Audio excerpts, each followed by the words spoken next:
नांदेड लोकसभा निवडणुकीचा प्रचार वेग धरत शिगेला पोहोचला असून शहरातील मुदखेड लोकसभा निवडणूक मध्यवर्ती प्रचार कार्यालय ते महाविकास आघाडीचे उमेदवार वसंतराव चव्हाण यांचे सुपुत्र रवींद्र उर्फ बंडू चव्हाण यांनी दिनांक 15 एप्रिल रोजी धावती भेट देत स्थानिक पत्रकारांशी संवाद करत आपण जिल्ह्यात प्रचार करताना महाविकास आघाडीची स्थिती खूपच अनुकूल असून प्रचंड मतांनी महाविकास आघाडीचे उमेदवार वसंतराव चव्हाण निवडून येणार असल्याचा विश्वास यावेळी रवींद्र उर्फ बंडू चव्हाण यांचा विश्वास दर्शवित येत्या निवडणुकीत महाविकास आघाडीचे उमेदवार वसंतराव चव्हाण निवडून आणण्यासाठी विनंती केली।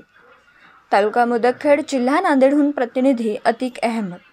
आज आपण बघता नांदेड लोकसभेमध्ये स्वतः आमची सर्व महाविकास आघाडीची टीम अत्यंत चांगल्या प्रकारे एकजुटीनं काम करत आहे आणि आज नांदेड जिल्ह्याचं वातावरण हे पूर्णपणे काँग्रेसमय झालेले आहे असं मला वाटतंय।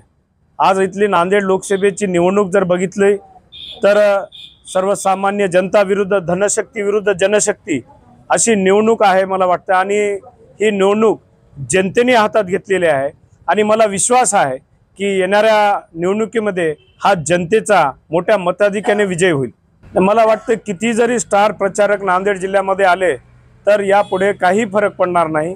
जनतेने निश्चय केलेला आहे की आपल्याला काँग्रेसला या ठिकाणी मतदान द्यायचं आहे। त्याचे कारणही वेगवेगळे तसेच आहे। आमच्या शेतकऱ्याला शेतीमालाला भाव या ठिकाणी मिळत नाही। आमचे बेरोजगार युवक त्यांनी जी आश्वासनं दिलेली आहेत मोठे मोठे एवढ्या कोटी नोकऱ्या तेवढ्या कोटी नोकऱ्या आम्ही दरवर्षी देऊ आणि विशेष म्हणजे नांदेड जिल्ह्यामध्ये एकही मोठा कारखाना या ठिकाणी भाजप सरकारला मागच्या 10 वर्षामध्ये उभारता आला नाही। ही शोकांकिता नांदेड जिल्ह्याची आहे।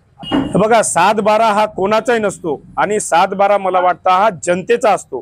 कैलासवासी डॉक्टर शंकररावजी चव्हाण साहेब यांच्या विचाराचा हा नांदेड जिल्हा आहे आणि निश्चितच जनता त्यांच्या विचारावर चालणारी आहे आणि येणाऱ्या काळात काँग्रेसला या ठिकाणी बहुमताने मताधिक्याने निवडून देणार आहे। दिवसभरातील घडामोडींचा आढावा घेण्यासाठी पाहत रहा N24 मराठी न्यूज चॅनल।